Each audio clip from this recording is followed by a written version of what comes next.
কিন্তু ওই যে কথা বলতে পারতাম না, সেটার জন্য আমাদের কষ্ট ছিল, দুঃখ ছিল, ক্ষোভ ছিল, এবং আমরা কথা বলতাম বলে আমাদেরকে জামাত, বিএনপি এই নানা ট্যাগের আমাদের সঙ্গে নানান ট্যাগ লাগিয়ে দেওয়া হতো। আজকেও একই অবস্থা। বর্তমান সরকারের সমালোচনা করলেই আমাদেরকে অনেককে ফ্যাসিবাদের দোসর বলা হচ্ছে, এটা বলা হচ্ছে, ওটা বলা হচ্ছে। দেশে নাকি আইনের শাসন থাকবে। একটা আলোচনা আমরা প্রায়শই এখন শুনছি যে সরকার অনেক বেশি দিন ক্ষমতায় থাকতে চাইছে বর্তমান সরকার, কেউ কেউ অন্তত সরকারের ভেতরকার চাইছেন, আবার কেউ কেউ বলছেন যে না, ডিসেম্বরের মধ্যে নির্বাচন করতে হবে, সেটা তাদের দাবি বা আকাঙ্ক্ষা। আন্তর্জাতিক মহল কি করবে বা কি করে সেটা নিয়ে আমি আগে কথা বলেছি, ভবিষ্যতে নিশ্চয়ই কথা বলবো। তবে একটা তথ্য আপনাদের জানিয়ে রাখি, এটা কোথাও প্রকাশিত হয়নি, তবে জাতিসংঘ মহাসচিব অ্যান্টনিও গুতেরেস তার সাম্প্রতিককালে বাংলাদেশ সফরকালে বাংলাদেশের শীর্ষকর্তা ব্যক্তিদেরকে আকারে ইঙ্গিতে এই তথ্যটা জানিয়ে গেছেন যে এই ধরনের অন্তর্বর্তীকালীন সরকারের দীর্ঘকাল থাকবার, ক্ষমতায় থাকবার চেষ্টাটা ঝুঁকিপূর্ণ। আমার মনে হয় এই বার্তার মধ্য থেকে অনেক কিছু স্পষ্ট। যারা মনে করছেন যে 2-3 বছর চাইবেন ক্ষমতায় থাকতে কিংবা দেশের ভিতরে একটা আবহ তৈরি করতে পারবেন, কিন্তু আমি মনে করি না দেশের মানুষ সেটা চাইবে। আর আন্তর্জাতিক শক্তিগুলো, জাতিসংঘ সহ বিশেষ করে পশ্চিমা দেশগুলো সেটা কোনোভাবেই পছন্দ করবে না বা অ্যাকসেপ্ট করবে না, এবং সেটা হলে বাংলাদেশের জনগণ নানাভাবে সাফার করবে। আমি মনে করি যে জাতিসংঘ মহাসচিবের এই প্রত্যক্ষ বা পরোক্ষ বার্তার মধ্যে অনেক কথার ইঙ্গিত আছে। আসুন আমরা তাকাই কোন অবস্থার মধ্য দিয়ে দেশ চলছে। এগুলো বললে অনেকে ক্ষিপ্ত হন, সামাজিক যোগাযোগ মাধ্যমে আমাদেরকে বকাবকি করেন, কিন্তু বাস্তবতাটা কি? আপনি শেখ হাসিনার আমলে সমালোচনা করতে পারতেন না, আমরা পারতাম না, অনেক সাফার করেছি, বহু মানুষ জীবন দিয়েছেন, কিন্তু ওই যে কথা বলতে পারতাম না, সেটার জন্য আমাদের কষ্ট ছিল, দুঃখ ছিল, ক্ষোভ ছিল, এবং আমরা কথা বলতাম বলে আমাদেরকে জামাত, বিএনপি এই নানা ট্যাগের আমাদের সঙ্গে নানান ট্যাগ লাগিয়ে দেওয়া হতো। আজকেও একই অবস্থা। বর্তমান সরকারের সমালোচনা করলেই আমাদেরকে অনেককে ফ্যাসিবাদের দোসর বলা হচ্ছে, এটা বলা হচ্ছে, ওটা বলা হচ্ছে। দেশে নাকি আইনের শাসন থাকবে, আইনের শাসন প্রতিষ্ঠার চেষ্টা হচ্ছে। তাহলে মব যে এই যে মব জাস্টিস বা মবের যে মূল্য, সেটা কি? সেটা কি এক ধরনের ফ্যাসিবাদের ছায়া না?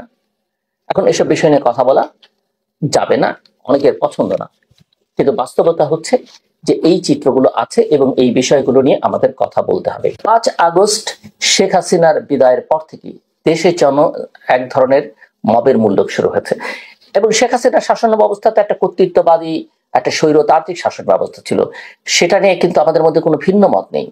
কিন্তু সেখান থেকে আমাদের যে উত্তরণ, সেটা কি ধরনের? প্রথম দিকে মানুষ অভ্যুত্থান পরবর্তী প্রতিক্রিয়া হিসেবে অনেক কিছু মেনে নিয়েছে, কিন্তু সেই মেনে নেওয়ার পরে ধীরে ধীরে সারা দেশে ভয়, আতঙ্ক, বিচারহীনতার এক চরম পরিবেশ তৈরি হয়েছে। এখন এর সাথে নতুন সংযোজন যেটা আমরা দেখতে পাচ্ছি, সেটা হচ্ছে মানুষকে বিভিন্ন ট্যাগের মাধ্যমে প্রতিহত করা হয়, হেয় করা হয়, তাদের বিরুদ্ধে মব উস্কে দেওয়া হয়। কাউকে বলা হচ্ছে ভারতের দালাল, যে মানুষটি 15-17 বছর ভারতের বিরোধিতা করলো তাকেও ভারতের দালাল বলা হচ্ছে, হাসিনার বিরুদ্ধে বললো তাকেও শেখ হাসিনার দোসর বলা হচ্ছে। তো এসব ট্যাগ দিয়ে রাজনৈতিক সুবিধা নিয়েছিল আওয়ামী লীগ, সুবিধা নেওয়ার চেষ্টা করেছিল, এবং সেটা ছিল আওয়ামী লীগের একটা রাজনৈতিক স্টাইল। আমরা সেই অপরাজনীতি থেকে এখনো বের হতে পারিনি। আওয়ামী লীগ সোশ্যাল মিডিয়াতে তাদের থিঙ্ক ট্যাঙ্ক, সিআরআই, তারা যে বট অ্যাকাউন্ট তৈরি করেছিল, সেই বট অ্যাকাউন্ট গুলো কিছু এখন কম বেশি ক্রিয়াশীল নেই যে তারা, কিন্তু এখন নতুন আরেক গোষ্ঠী বট অ্যাকাউন্ট তৈরি করছে এবং তারা সোশ্যাল মিডিয়াতে ঝাঁপিয়ে পড়ছে একটু কোনো রকমের সরকার বা এই বৈষম্য বিরোধী ছাত্র আন্দোলন বা নতুন দলের সমালোচনা করলেই। সাম্প্রতিক সময়ে দেশে আইন শৃঙ্খলা পরিস্থিতির একটা চরম অবনতি ঘটেছে, এটা নিয়ে ভিন্ন মত পোষণ করবার কোনো সুযোগ নেই, এবং সেটা অন্তর্বর্তীকালীন সরকারের প্রধান মোহাম্মদ ইউনূসও স্বীকার করেছেন। চুরি, ডাকাতি, ছিনতাই এসব তো ছিলই, কিন্তু এখন প্রতিদিন ধর্ষণের ঘটনা শিরোনাম আসছে। এটা বললে অনেকে বলেন আগে কি ধর্ষণ ছিল না? আগে ছিল বলে তাহলে আগে তো হাসিনা ছিল, তাহলে আমরা আবার হাসিনাকে ফেরত নিয়ে আসি। ব্যাপারটা তো এইরকমই দাঁড়ায়, আগে ছিল বলে এখনো থাকতে হবে, উন্নতিটা কোথায়? সেটাই হচ্ছে আমাদের প্রশ্ন।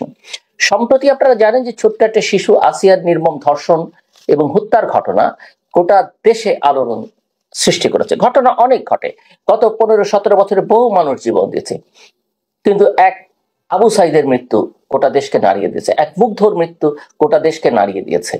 সেরকমই অনেক ধর্ষণের ঘটনা ঘটে, কিন্তু এক ইয়াসমিন বিএনপির সময় গোটা দেশে একটা তুমুল আন্দোলন তৈরি করবার সুযোগ করে দিয়েছিল। এরকম বহু ধর্ষণের ঘটনা আছে যেগুলো সারা দেশে মানুষের মধ্যে এক ধরনের সহমর্মিতা, কষ্ট, ক্ষোভ তৈরি করে। আসিয়ারটাও সেরকম। এবং এই নির্মম ধর্ষণ এবং হত্যার ঘটনা সারা দেশকে স্তম্ভিত করে দিয়েছে। প্রতিবাদে কিছু মানুষ রাস্তায় নেমে, প্রতিবাদ করবার অধিকার তো ন্যায্য হোক অন্যায্য হোক মানুষের থাকবে, থাকতেই দিতে হবে এটা গণতান্ত্রিক সমাজে। আমরা এমন প্রতিবাদ সবসময় দেখছি, এখনো দেখছি, এবং এসব প্রতিবাদ সরকারের প্রতি বার্তা দেয় যে সতর্ক হও, নিরাপত্তা দাও। এটাই হচ্ছে গণতন্ত্রের সৌন্দর্য। কিন্তু যারা যে যায় লঙ্কায় সেই হয় রাবণ, এই সৌন্দর্য কেউ চর্চা করতে চান না। আর এখন এক ভয়ঙ্কর প্রবণতা দেখা যাচ্ছে, আন্দোলন হলেই, প্রতিবাদ করলেই তাদের বিরুদ্ধে শাহবাগী ট্যাগ দেওয়া হচ্ছে, তাদেরকে বামপন্থী বানিয়ে দেওয়া হচ্ছে, সরকার বিরোধী বলা হচ্ছে, আওয়ামী লীগের দোসর বলা হচ্ছে, ভারতের দালাল বলা হচ্ছে। সামাজিক মাধ্যমে, সামাজিক যোগাযোগ মাধ্যমে এই প্রতিবাদীদের নাম, পরিচয় ও ছবি ছড়িয়ে দেওয়া হচ্ছে, তাদের জীবনকে অনিরাপদ করে তোলা হচ্ছে, নানা রকমের হুমকি দেয়া হচ্ছে, এবং তারা হুমকির মুখে পড়ছেন। এতে দেশি বিদেশি ইউটিউবার এবং ইনফ্লুয়েন্সাররাও বা প্রভাবশালীরাও ভূমিকা রাখছেন।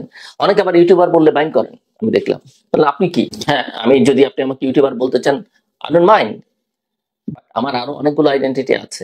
আমি একটা টেলিভিশনে অনুষ্ঠান করি, আমি একটা থিঙ্ক ট্যাঙ্কের সঙ্গে যুক্ত, আমি লেখালেখি করি। সো আপনি তারপরে যদি আমাকে ইউটিউবার বলেন, আই ডোন্ট মাইন্ড। এবং এই যে ইনফ্লুয়েন্সাররা যে কাজ করছেন বা ইউটিউবাররা, তাদের উস্কানিমূলক বক্তব্য দেশে আরো বিশৃঙ্খলা তৈরি করছে, যেটা অত্যন্ত দুঃখজনক এবং লজ্জাজনক। প্রশ্ন হচ্ছে, দেশে কি আইন নেই, বিচার নেই, আইন শৃঙ্খলা রক্ষাকারী বাহিনী নেই? রাষ্ট্র যদি মনে করে যে কেউ দেশবিরোধী চক্রান্তে লিপ্ত, তবে তার বিরুদ্ধে বা তাদের বিরুদ্ধে প্রমাণ সহ ব্যবস্থা নিক। তাদের কাছে আইন শৃঙ্খলা বাহিনী আছে, গোয়েন্দা সংস্থাগুলো আছে, তারা প্রমাণাদি সহ ব্যবস্থা নেই। কিন্তু হয়রানিটা যেন না হয়, মানুষ যেন ভয়ের মধ্যে না থাকে। কিন্তু সামাজিক যোগাযোগ মাধ্যমে কোনো দল, মত বা গোষ্ঠীর বিরুদ্ধে ক্যাম্পেইন বা প্রচারণা চালিয়ে তাদের জীবনকে হুমকির মুখে ফেলে দেয়া অধিকার কারো নেই।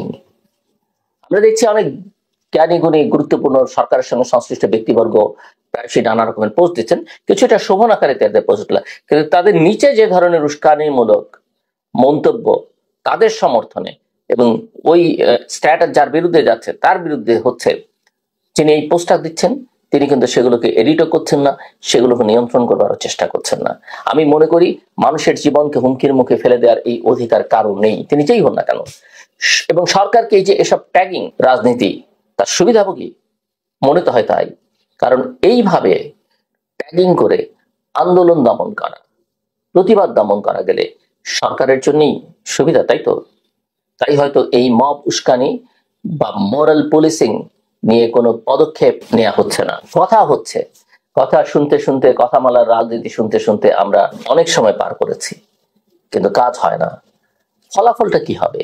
এইভাবে চলতে থাকলে, যেভাবে এখন দেশ চলছে, মানুষ আর কোনো বিষয়ে ভিন্ন মত প্রকাশ করতে পারবে না। শেখ হাসিনার আমলে যেমন অনেকে করতো না, বিএসএ সিএসএ নানা কারণে ফেসবুকে একটা স্ট্যাটাস দিতে মানুষ ভয় পেত, সে একই অবস্থা। অধিকারের জন্য মানুষ রাস্তায় নামতে পারবে না। মানুষ যদি অধিকারের জন্য রাস্তায় নামে এবং মানুষ যদি ন্যায্য অন্যায্য কোনো কথা না বলতে পারে, সেটাকে কোনো গণতান্ত্রিক সমাজ বা রাষ্ট্র বলা যাবে না। মিছিল মিটিং করা অসম্ভব হয়ে উঠবে। আমরা দেখছি মিছিল মিটিং করা নিয়ে অনেকে আমরা বিরক্ত প্রকাশ করি, কিন্তু এই মিছিল মিটিং আমাদের জীবনের অনেক কিছু কিন্তু ফিরিয়ে দিয়েছে। সব মিলে এটা ঘুরে ফিরে যেন সেই ফ্যাসিস্ট শাসন, সেই দমন নীতি। হ্যাঁ, আগের চাইতে পরিস্থিতির কিছুটা উন্নতি হয়েছে, কিন্তু আমাদের তো আরো উন্নতি আমরা করতে পারতাম। কয়েক মাস গেছে, বেশ কয়েক মাস। সবচেয়ে বড় আইরনি হচ্ছে, যারা একসময় শাহবাগ আন্দোলনের সংগঠক ছিলেন বা তাদের ভাষায় শাহবাগী, তারাই এখন অন্যদের উপর শাহবাগী ট্যাগ লাগিয়ে তাদের বিপদে ফেলছেন। বাংলাদেশ কি তাহলে সত্যি মত প্রকাশের স্বাধীনতা হারিয়ে ফেলছে? এই প্রশ্ন দেশের ভেতর থেকে উঠবে, বাইরে থেকে উঠবে, এবং এক্ষুনি এই প্রশ্নের উত্তর খোঁজা জরুরি।